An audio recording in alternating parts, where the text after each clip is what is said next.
વડોદરા હરણીકાંડના આરોપીઓને હાઈકોર્ટથી રાહત। આરોપી વત્સલ શાહ, પરેશ શાહને હાઈકોર્ટે જામીન આપ્યા છે। કોર્ટે નોંધ્યું છે કે આરોપી પરેશ શાહ પાર્ટનર્સ તરીકે જોડાયેલો નથી, કોટિયા પ્રોજેક્ટ સાથે પેટા કોન્ટ્રાક્ટ તરીકે જોડાયેલો હતો। મુખ્ય બે સહિત અન્ય 5 આરોપીઓના જામીન પણ મંજૂર થયા છે। 8 મહિના બાદ હરણીકાંડના 5 આરોપીઓને જામીન મળ્યા છે।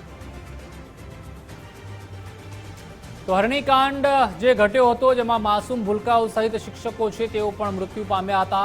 તેમાં આરોપી વત્સલ શાહ, પરેશ શાહને હાઈકોર્ટે જામીન આપ્યા છે અને કોર્ટે એવી નોંધ લીધી છે કે તેઓ પાર્ટનર્સ તરીકે જોડાયા ન હતા। કોટિયા પ્રોજેક્ટ સાથે તેઓ પેટા કોન્ટ્રાક્ટર તરીકે જોડાયેલા હતા। વધુ માહિતી માટે સંવાદદાતા કલ્પિન જોડાઈ ચૂક્યા છે। કલ્પિન, જે હરણીકાંડ સર્જાયો હતો તેમાં 8 મહિના બાદ 5 આરોપીઓને જામીન મળ્યા છે।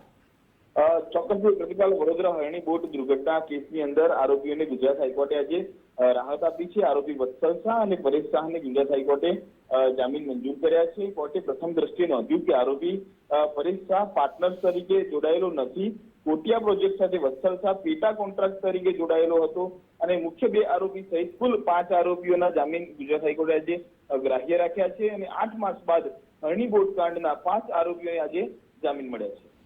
આભાર કલ્પિન, માહિતી સાથે જોડાવા બદલ।